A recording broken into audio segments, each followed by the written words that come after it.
नमस्कार विद्यार्थी मित्रांनो, गेल्या तासिकेमध्ये आपण व्यापार आणि व्यापाराची संज्ञा काय आहे हा भाग पाहिलेला होता. आजच्या तासिकेमध्ये आपण व्यापाराला सहाय्यभूत करणारी साधनं कोणती आहेत हा घटक या ठिकाणी आपण पाहणार आहोत. मित्रांनो, व्यापाराला सहाय्यभूत करणारी जी साधने आहेत ती पाहत असताना आपल्या समोर व्यापार या संज्ञेमध्ये देवाणघेवाण किंवा विनिमय या अर्थाने याचा विचार केला तर व्यक्तींची आवश्यकता कशा पद्धतीची असते.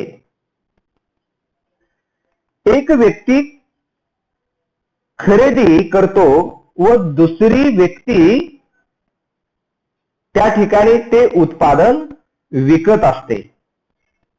म्हणून विक्री करणारी एक व्यक्ती खरेदी करणारी आणि दुसरी व्यक्ती विक्री करणारी अशा दोन व्यक्तींच्या वैचारिक आणि व्यावहारिक सामंजस्यातून व्यापार अस्तित्वात येत आहे किंवा अस्तित्वात येतो.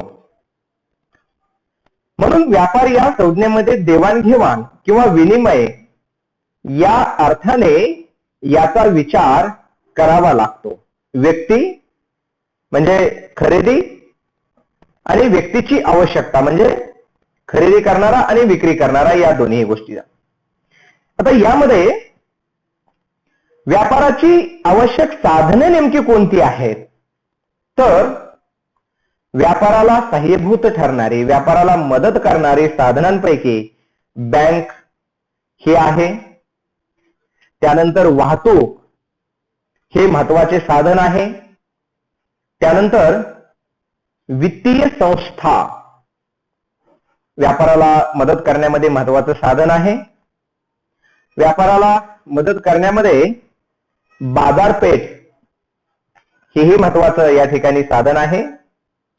त्याचबरोबर आपला व्यापार वाढावा, आपल्या व्यापाराची वृद्धी व्हावी, कमी वेळामध्ये अनेक लोकांपर्यंत आपले उत्पादन पोहोचल्या जावं यासाठी व्यापाराला मदत करणारे महत्वाचे जे साधन आहे ते आहे जाहिरात.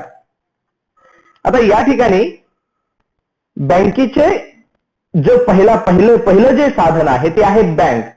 त्याच्या संदर्भात आपण माहिती पाहू. बँकेचं महत्व काय आहे, बँकेचे महत्व काय आहे पहा. बँक आपल्या दैनंदिन व्यवहारातील व व्यवसायातील महत्वाचा घटक म्हणून संबोधला जातो. बँक हा शब्द आपल्या सर्वांच्या परिचयाचा आहे. समाजातील कोणताही वर्ग असो, मग त्यामध्ये श्रीमंत वर्ग असो, पगारदार व्यक्ती असोत, लहान मोठे उद्योगपती असोत, या सर्वांचा बँकेशी ऋणानुबंध आहे. पैशाची देवाणघेवाण करण्यासाठी एक मोठी संस्था किंवा ठिकाण म्हणजे बँक किंवा अधिकोष होय असं आपण संबोधतो. म्हणून बँक यांच्याशी विद्यार्थीपासून शिष्यवृत्तीच्या अनुषंगाने विद्यार्थी ते अगदी ऑटो रिक्षा चालवणारा किंवा कोणताही उद्योगपती असो, श्रीमंत गरीब पगारदार जो कोणी असेल तो बँकेच्या व्यवहाराशी संबंधित असतो. बँकेचा परिचय त्यांना या ठिकाणी माहित असतो. आता बँकेचा विकास कशा पद्धतीचा आहे किंवा बँक कशा पद्धतीने मदत करत असते. राष्ट्राच्या अथवा देशाच्या आर्थिक विकासामध्ये बँकांना अत्यंत महत्वाचं स्थान आहे. हे वारंवार आपण पाहिलेलं आहे आणि आजही पाहतो. त्याचबरोबर या ठिकाणचा व्यापार प्रगती पथावर असला पाहिजे. म्हणजे कोणत्याही देशाचा व्यापार प्रगती पथावर असला पाहिजे. व्यवसाय त्या व्यवसायाशी संबंधित अथवा संलग्नित असलेले उद्योगधंदे त्यांना नाव देण्याचे कार्य या बँका करीत असतात. म्हणून राष्ट्राची प्रगती होत असते. बँकेच्या विकासाच्या प्रक्रियेमध्ये देशाची भौगोलिक, आर्थिक आणि राजकीय परिस्थिती लक्षात घेऊन बँकिंग क्षेत्राचा विकास करावा लागतो. या प्रक्रियेमध्ये शासनाचा सहभागही असतो व काही अविकसित भागातही बँक स्थापन कराव्या लागतात. देशाच्या विविध कान्याकोपऱ्यामध्ये जिथं विकास झालेला नाही, ज्या ठिकाणी डोंगर भाग प्रदेश आहे किंवा अत्यंत दुर्गम आणि ग्रामीण भाग आहे, अशाही ठिकाणी बँक स्थापन करावी लागतात, ज्यामुळे या भागाचाही विकास होऊ शकेल. दुसरा महत्वाचा बँक मदत करते की उद्योगधंदा करण्यासाठी बँक अर्थपुरवठा करत असते. पहा, अर्थसहाय्य करत असते. कोणताही धंदा किंवा उद्योगधंदा हा स्वावलंबी नसतो.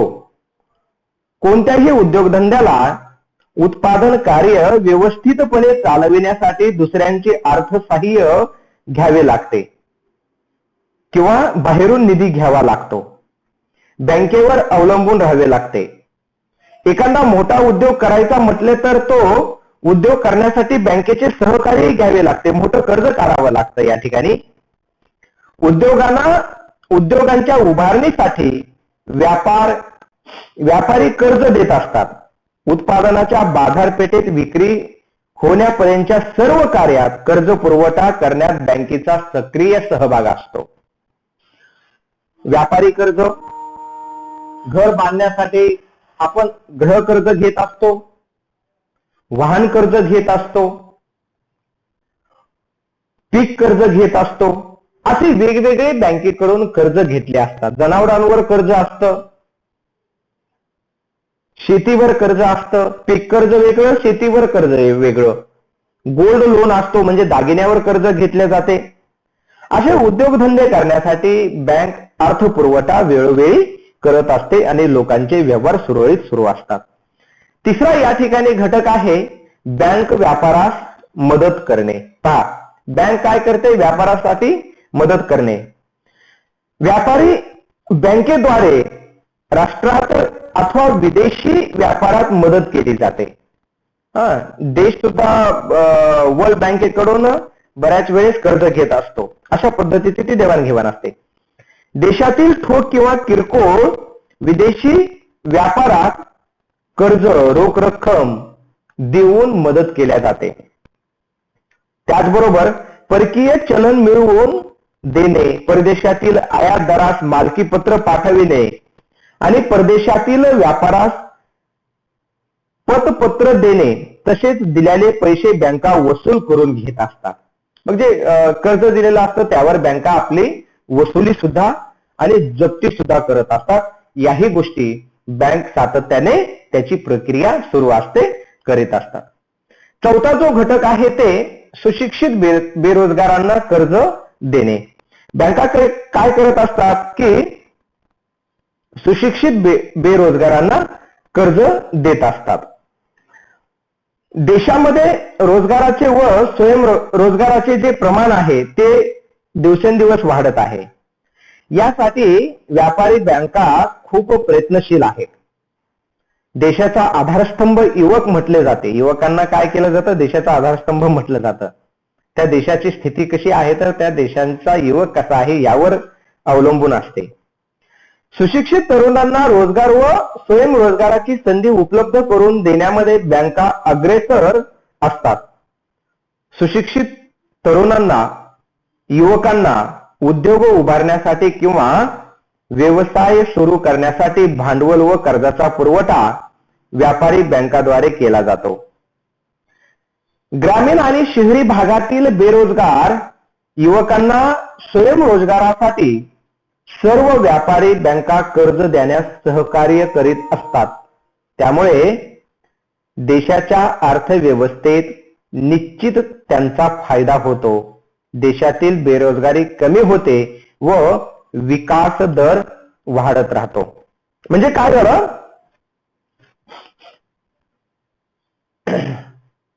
तरुण वर्ग खूप शिकलेला आहे पण बेरोजगार आहे, नोकरी मिळत नाही, त्यासाठी तो स्वतःचा व्यवसाय करत असतो.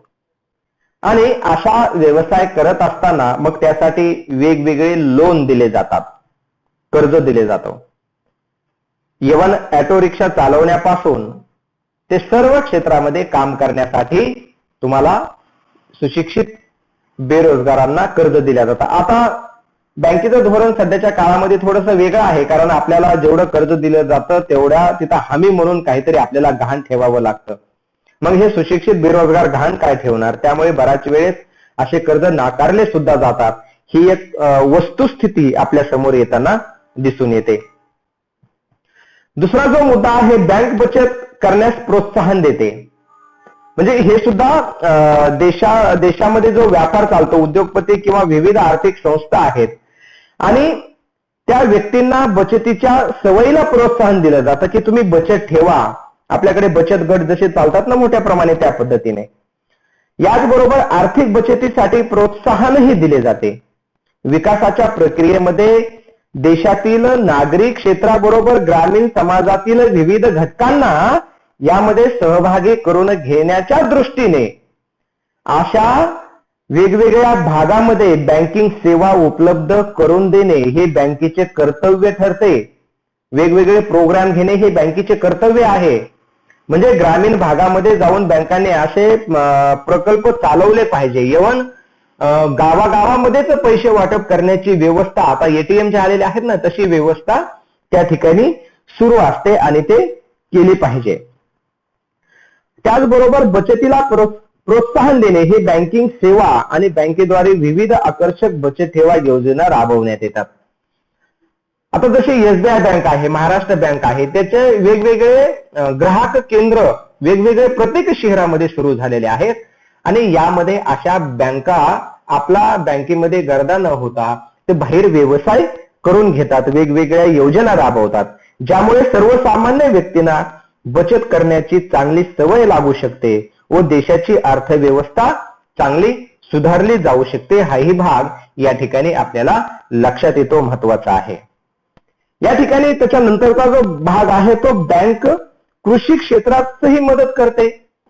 मी मागा याचा उल्लेख केलेला होता की ज्या पद्धतीनं आपलं राष्ट्र हे एक कृषी प्रधान देश म्हणून ओळखलं जातं है ना, आणि हे कृषी प्रधान देश म्हणून ज्या पद्धतीने ओळखलं जातं तर कोणत्याही देशातील शेतीचं उत्पन्न वाढलं तर देशाची ती प्रगती होत असते. म्हणून देशाच्या अर्थव्यवस्थेमध्ये शेतीचे स्थान अतिशय महत्वाचं आहे आणि कृषी क्षेत्रावर देशाचा आर्थिक विकास अवलंबून असतो. व्यापारी बँका या कृषी क्षेत्रात सर्व प्रकारची मदत करीत असतात आणि कृषी क्षेत्राच्या सर्व प्रकारच्या गरजा पूर्ण करण्यात व कृषी क्षेत्रात दिल्या जाणाऱ्या आर्थिक मदतीमध्ये सुसूत्रता राहावी यासाठी शासनाने कायदे केलेले आहेत. अल्प व्याजदराने कर्ज पुरवठा करणे, दत्तक खेडे घेणे, विक्री व प्रक्रिया संस्थांना मदत करण्यात देशातील बँका पुढे सरसावलेल्या आहेत. यामुळे देशातील अर्थव्यवस्था विकसनशील व्हावी हाच या बँकांचा हेतू असतो.